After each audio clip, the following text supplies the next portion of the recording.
It's 7 National News, and in our top story, the Arab women's role in the region's overall development is gaining momentum.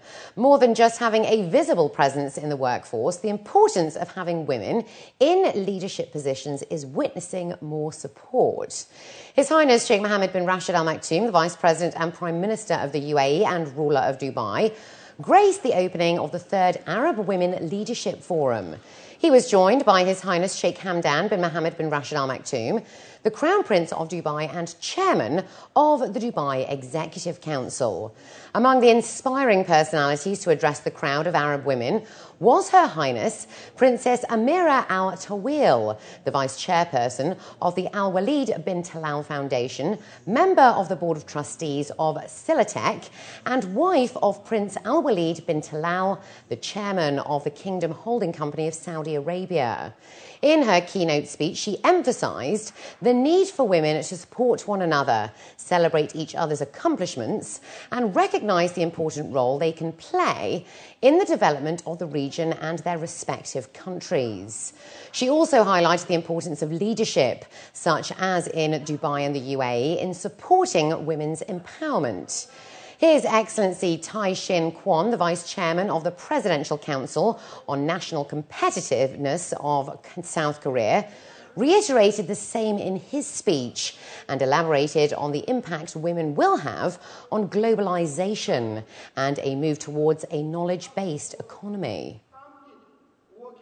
We are seeing the changes, but it cannot be done free of charge. We need to change our system, and then we need to enforce it, and then we need to educate the people, not only girls but also boys, that we should be treated equal.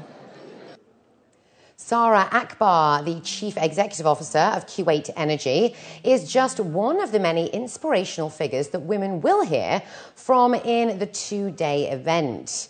She recounted her struggles and triumphs that led her to her position today, calling for more support in encouraging and enabling women to occupy board leadership roles. One of the first needs is to have a legislation where you have a quota system for the boards that is influencing all the companies to give that role to the women and to push them to get there. Secondly, in the legislation, you need to have like advanced support for her life needs, so modern kind of support for her to be able to do work. You need flex hours, more flex hours. You need to push more work from home. Structures that are already adopted elsewhere and been very successful in pushing women. We need to adopt them here. Under the approval of the UAE Vice President, Prime Minister and ruler of Dubai, His Highness Sheikh Mohammed bin Rashid Al Maktoum, the Dubai municipality has announced that 15 new iconic projects worth 687 million dirhams are already underway as a part of the municipality's 2013-2015 strategic plan.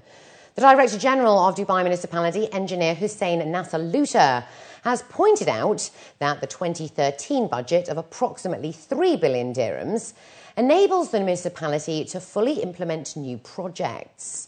The budget will also be aided by other sources of revenue and other investment projects. His Highness Sheikh Majid bin Mohammed bin Rashid Al Maktoum, the chairman of Dubai Culture and Arts Authority, inaugurated earlier today the first ever seafood trade show in the region. Several GCC countries are in the world's top 10 seafood consumers. With seafood one of the fastest growing segments in the world's food industry, it has seen phenomenal growth in the region. According to event organisers, seafood producers worldwide are increasingly looking at the Middle East for business growth. And Seafex is the only dedicated event of its kind in the region in response to a rapid growing demand. It covers various aspects of the business, including food products, storage, shipping and logistics. In its initial run, 90 exhibitors from 21 countries will showcase a wide range of products during the three-day show. While the UAE and the region are known to be massive food importers, experts say the seafood industry is one field the country can definitely look into. We have a very strong seafood processing industry here, and I'm delighted to say that the 5 major and biggest processors and distributors, all local companies, are participating with us here. If you take a look around the stands, you'll see that one of them supplies prawns to a very famous retailer, but they're actually packaged here. Obviously, seafood is a very big market. In terms of consumption here, we have a very big hospitality market, and obviously fish is very popular in terms of the diet. So because there was nothing that represented seafood specifically, the seafood show was launched.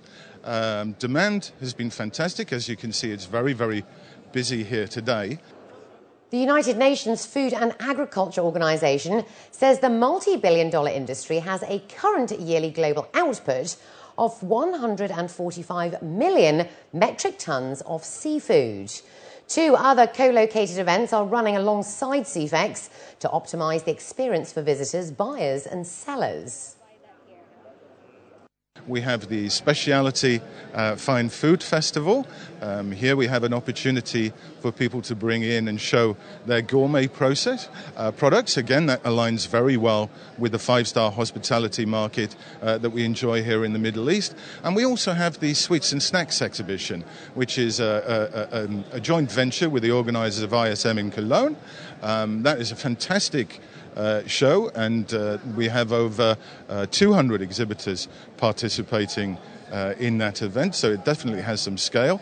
And all of these 3 shows allow people who focus on specific markets or have a specific product range to come and show and spend some time with visitors and purchasers from right across the region. A day after a fire broke out at Tamwil Tower, located in Jumeirah Lake Towers in the early hours of Sunday morning, residents are now returning to the scene to try to retrieve their belongings and get some answers. Investigations are still underway as to what caused the fire, which started on Sunday morning at 1:30 a.m. and engulfed the 34-storey tower. 600 residents are now displaced but have been given accommodation in neighbouring buildings within JLT. Those affected have voiced their concerns and frustrations, but are also extremely grateful that no one was hurt by the disaster. Hussein Sheikh is the owner of 3 apartments at Tamwil. He stated that even though he has lost up to $500,000 dirhams worth of furnishings within his apartment alone, he is thankful that he and his family are safe. Meanwhile, Ilham Alami worries about her children who have been out of school for 2 days now. We are really in the situation of shock now also, since after passing of 48 hours.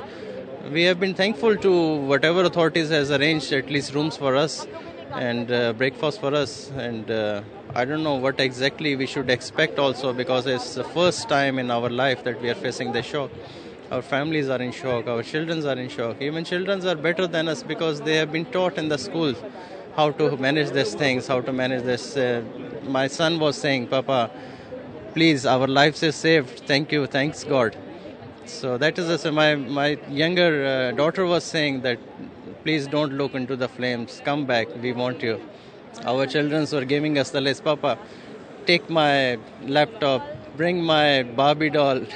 So these are the things important for the children. But for us, it's valuable thing, our passports, our jewelry, our cash, which is the liquid things. I'm worried about my kids because 2 days they are not going to school, and as I don't have a fixed accommodation, they said they will move.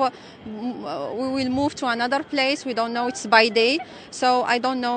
The bus cannot come and pick up my kids. I'm very angry about that because I have my kids and they are really affected when they saw this fire, and nobody's taking care, like they don't open hotline or like this, and I don't know, especially for kids. The local community and local businesses are also pitching in, assisting those affected where they can, with meals, internet access and toiletries.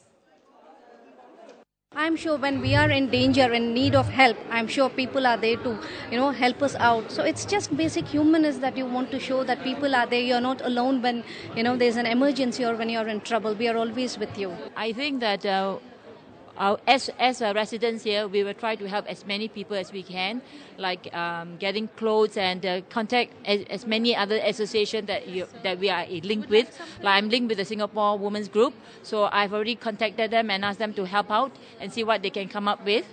All right, and then also we try to help our neighbours here, even though, as she says we are like one families. Yeah.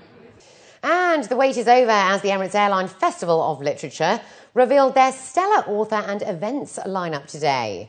The 2013 festival will take place between the 5th and the 9th of March in Dubai, and organisers are striving to make the 5th anniversary of the festival an unforgettable experience for all attendees. This year's theme is heroes and villains, and was chosen not only because it is one of the great motifs that runs through literature, but also because it provides endless opportunities for people of all ages to debate, discuss and have fun. Organisers revealed the author lineup today, and the preliminary author list features a cast of some 80 authors, writers and speakers from 25 countries who will cover a huge range of subjects, styles and genres. Locally based authors will also take centre stage and will include Majid Al-Youssef, Geeta Chabra, Helena Frith-Powell and Hani Subra. According to organisers, the festival will further highlight the UAE's rich cultural heritage to visiting authors, and their participation will further encourage literary talent to create original content here in Dubai. Education and educational activities are a really important pillar of the Literary Festival right from the beginning. We have a vision and a mission to allow young people to read and to enjoy reading. So what we're trying to do with the festival is bring celebration to the written word and make it a really exciting experience for everyone who takes part. We are blessed with authors who, as well as being great writers, are very well known for their wit, humour and ability to tell great tales. So they'll be regaling us with stories from their past, embarrassing moments and anecdotes. And up next we have the day's business news, so stay with us.